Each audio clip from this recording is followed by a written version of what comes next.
acreditaste, Tomé, porque me viste.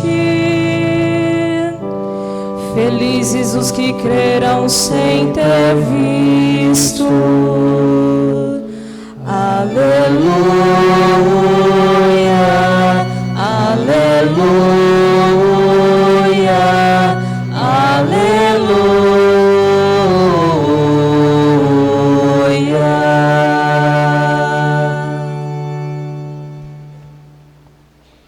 O Senhor esteja convosco. Ele está no meio de nós. Proclamação do Evangelho de Jesus Cristo segundo João. Glória a vós, Senhor.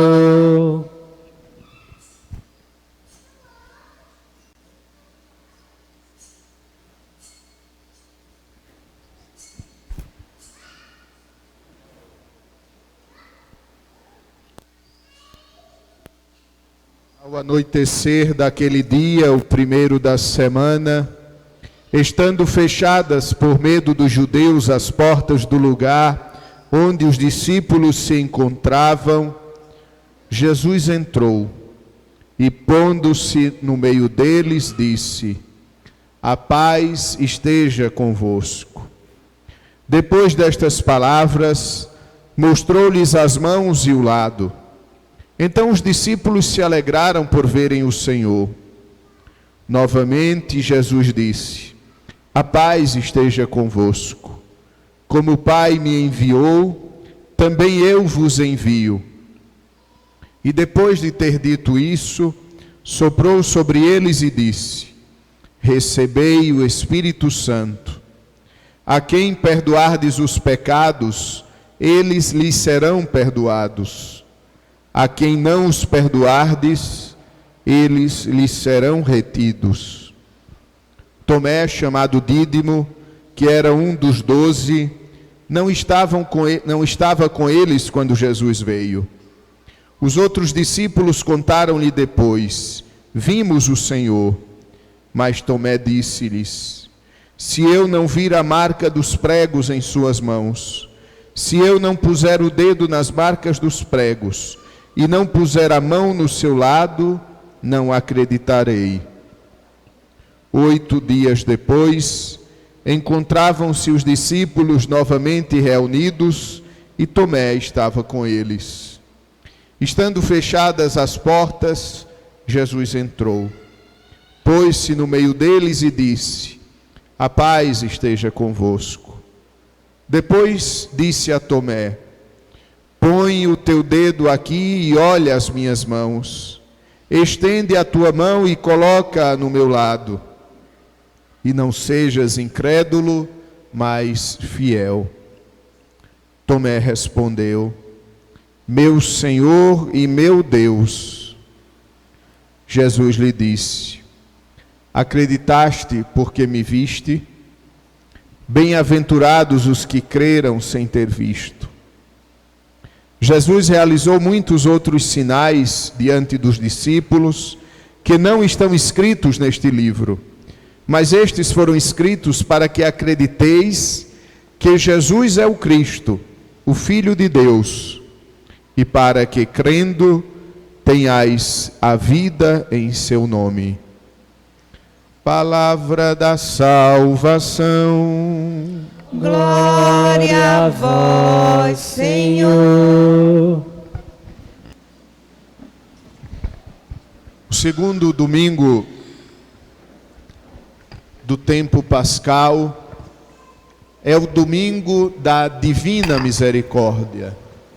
É o domingo onde a igreja celebra, recorda, revive, medita sobre a misericórdia de Deus, sobre a sua bondade, sobre o seu amor.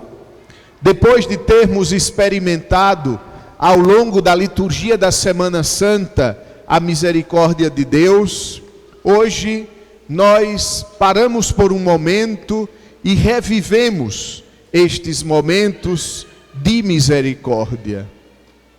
Cada queda do Senhor, cada chaga, cada espinho a perfurar a sua cabeça, cada olhar de Jesus ao longo de sua paixão.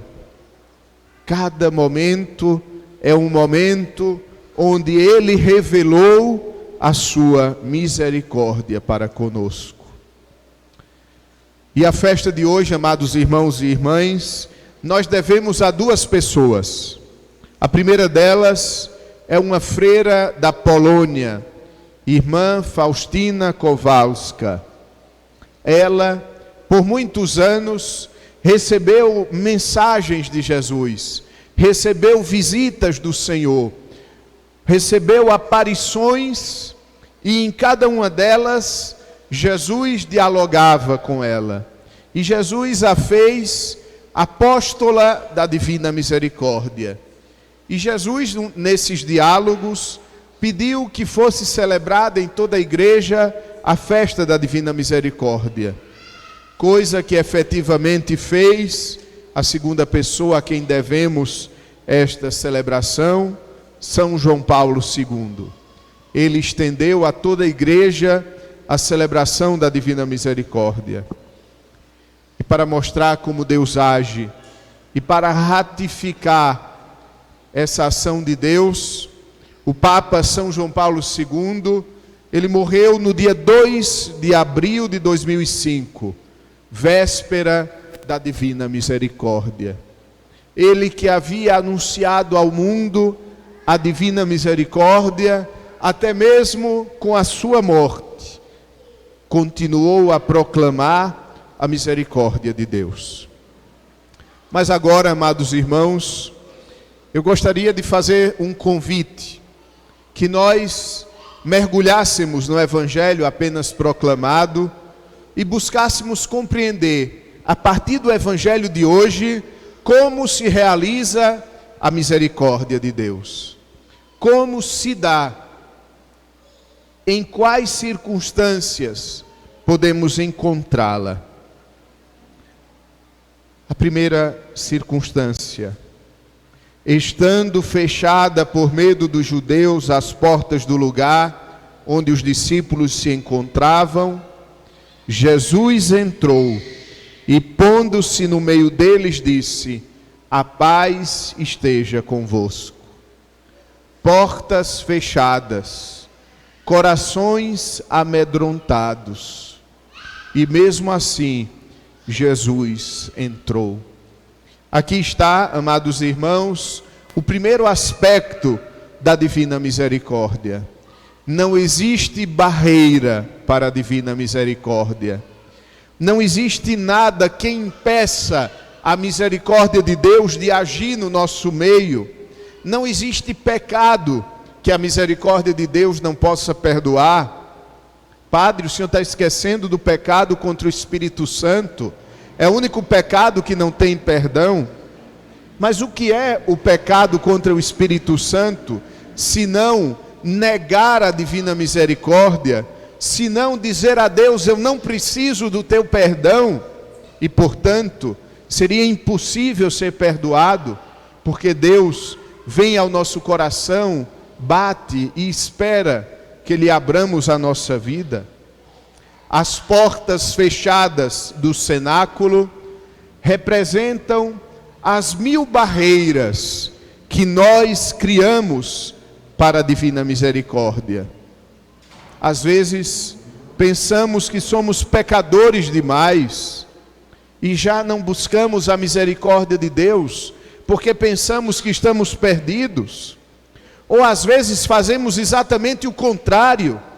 Às vezes não buscamos a misericórdia de Deus porque nós pensamos que já somos santos demais, porque nós pensamos que não precisamos dela, porque nós nos salvamos a nós mesmos.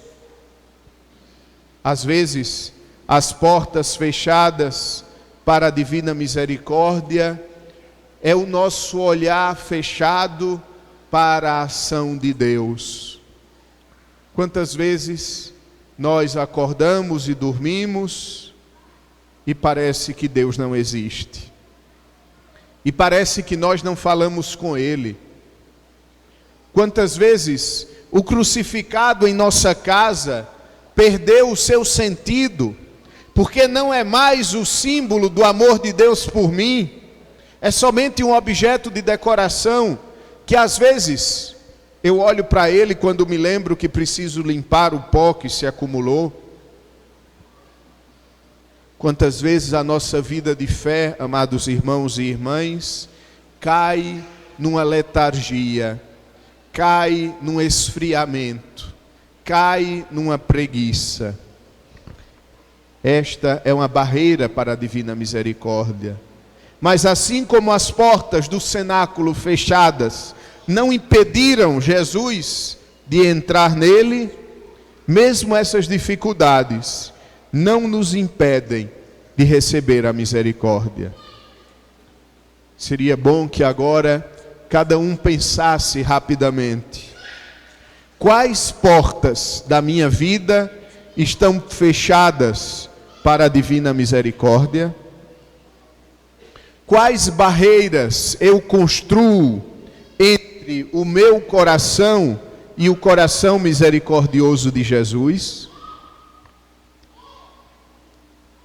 Não existem, amados irmãos, portas fechadas, barreiras.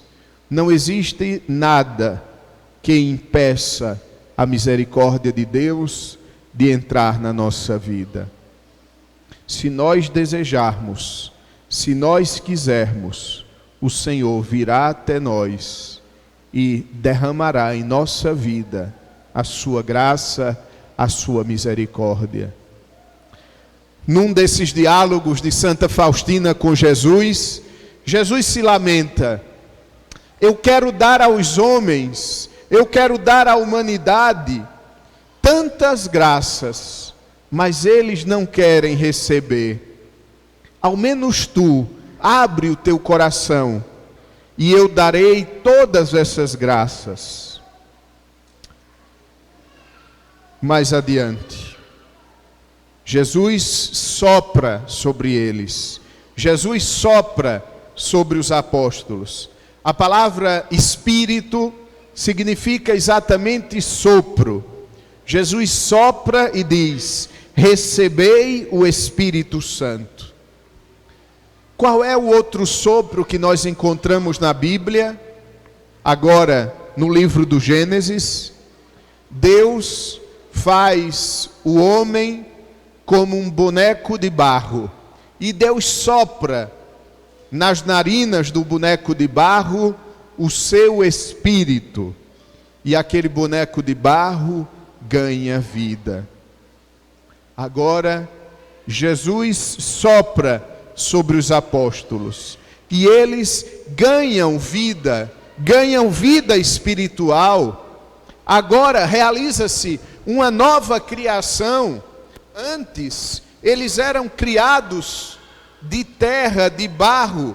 Antes, eles eram criados para as coisas deste mundo. E agora, são recriados para Deus.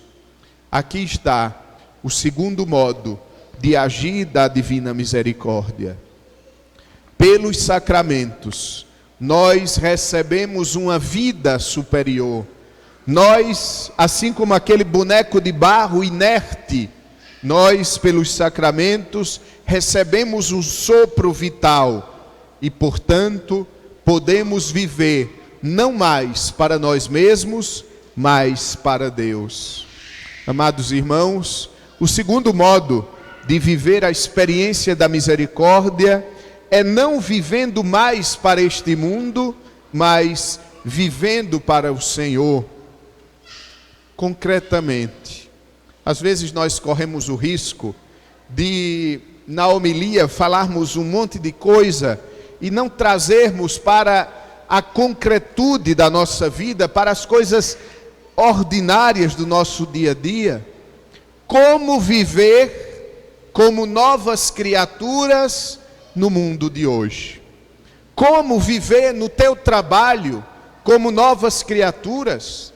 Como viver na tua família como novas criaturas? Como viver cada dia, concretamente cada dia, de acordo com o Espírito recebido? E a resposta está também na misericórdia. Quando nós somos misericordiosos, nós não estamos vivendo de acordo com o nosso jeito natural de ser, mas estamos vivendo conforme Deus nos recriou.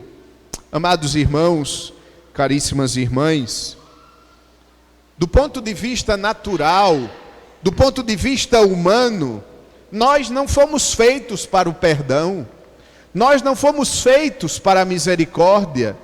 Biologicamente, sociologicamente, nós fomos feitos para a guerra, nós fomos feitos para o combate, nós fomos feitos para as rixas, nós fomos feitos sim para guardar rancor e guardar ódio.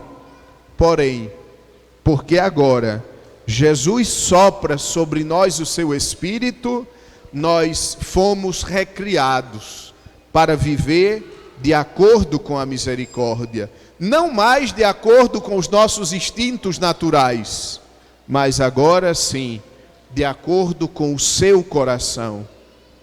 Jesus disse: eu dou a minha vida livremente. E quando nós perdoamos, nós estamos renunciando a esse nosso jeito humano de ser, para agora sim sermos criaturas novas, recriadas com o sopro do Espírito Santo. E por último, amados irmãos, como viver a divina misericórdia, como experimentar a divina misericórdia? Para isso a gente precisa analisar Tomé. Tomé é o grande protagonista da liturgia de hoje. Tomé é a grande personagem da liturgia de hoje. No dia da ressurreição, Tomé não estava presente. Porém, quando Tomé volta, os apóstolos dizem: Jesus ressuscitou. E Tomé não acredita. E Tomé diz: se eu não vir as marcas dos pregos, se eu não colocar o meu dedo nos pregos, se eu não colocar a minha mão no lado aberto pela lança de Jesus, eu não vou acreditar. Quem é Tomé? Tomé é cada um de nós. Nós não estávamos na ressurreição, nem eu e nem você. Porém, os apóstolos, porém a igreja nos diz: Jesus ressuscitou. Os apóstolos continuam presentes na igreja através dos seus sucessores. São Pedro, antes de morrer, deixou no seu lugar São Lino, depois São Cleto, depois São Clemente, e por aí sucessivamente 265 sucessores de Pedro. E hoje nós temos o Papa. E os outros apóstolos, cada um numa região do mundo, deixou um bispo que o sucedesse. E esses apóstolos, esses bispos, a igreja tem uma missão, a missão de dizer: vimos o Senhor ressuscitou. E às vezes nós, como Tomé, dizemos: se eu não vir pessoalmente, se eu não colocar o meu dedo nas suas feridas, eu não acreditarei. E Jesus então aparece para Tomé e diz: Tomé, não sejas um homem incrédulo, mas seja um homem fiel. É o convite que o Senhor nos faz hoje. E ele ainda acrescenta: bem-aventurados, felizes os que creram sem terem visto. Felizes os que acreditam na palavra da igreja. E no final, São João explica por que ele escreveu o Evangelho. Versículo 31. Muitos livros foram escritos, e o que Jesus fez não dava para contar em todos os livros, etc. E diz: mas estas coisas foram escritas para que acrediteis que Jesus é o Cristo, o Filho de Deus, e para que, crendo, tenhais a vida no seu nome. Toda essa introdução, amados irmãos, para dizer, o terceiro modo de experimentarmos a misericórdia de Deus é por meio da palavra de Cristo, presente na Bíblia e presente na igreja. É através desta palavra que nós bebemos na fonte da misericórdia. É através da igreja que para nós se realiza o dia da Páscoa. Por isso, a liturgia durante toda a oitava de Páscoa repete para nós: hoje é o dia que o Senhor fez para nós, alegremo-nos e nele exultemos. Quando entramos na liturgia, entramos no hoje de Jesus e se realiza para nós os mesmos prodígios que Jesus realizou no tempo dos apóstolos. Ou porventura, não é prodígio maior do que ressuscitar dos mortos, permanecer na Eucaristia? Ou porventura, não é prodígio maior do que ressuscitar um morto, ressuscitar a nossa alma, quando nós pecamos e através do sacramento somos perdoados? Amados irmãos, vivamos a divina misericórdia de acordo com esses três elementos. E aproveitemos ao longo da semana para meditarmos. Primeira coisa, não existe barreira para a misericórdia de Deus. Deus sempre vem a nós. Não imponhamos limites ao amor de Deus. Não coloquemos condicionais e condicionantes ao amor de Deus. Pelo contrário, abramo-nos à sua misericórdia. Não existe nada que seja mais forte do que o amor de Deus. Por isso São Paulo disse: nem profundidade, nem altura, nem pecado, nem outra coisa, nem poderes humanos, nada é capaz de nos separar do amor de Cristo. Nada é capaz de impedir que Jesus entre no nosso coração, nem mesmo as duras e pesadas portas do cenáculo. Segundo elemento de viver a divina misericórdia: pelos sacramentos, nós fomos recriados para sermos no mundo não conforme o animal humano, mas conforme o Filho de Deus. Ou seja, porque recebemos o batismo, porque recebemos os sacramentos, nós podemos viver não com esta vida animalesca, mas com a vida da graça. E a vida da graça se realiza na misericórdia. Humanamente, fomos feitos para guardar rancor, mas porque fomos recriados, fomos feitos para o perdão. Como vamos manifestar o perdão durante essa semana? Pedindo perdão, oferecendo perdão, esquecendo mágoas antigas, esquecendo problemas do passado, que nada acrescentam de bom à nossa vida, senão exatamente o contrário, é um peso que carregamos. E por último, encontramos a misericórdia de Deus através da igreja. É nela que nós nos encontramos com Jesus. E por isso, somos felizes, porque acreditamos nele sem ter visto. Por isso São Paulo, na segunda leitura de hoje, nos diz: vós sois felizes, porque mesmo sem ter visto, vós acreditais nele. Mesmo sem o conhecer, vós colocais no Senhor a vossa esperança. Que Maria, Mãe de Misericórdia, nos ajude a experimentarmos a misericórdia, para sermos misericórdia na vida dos irmãos, sobretudo dos que mais precisam dela. Creio em Deus Pai, Todo-Poderoso, Criador do céu e da terra, e em Jesus Cristo, seu único Filho, nosso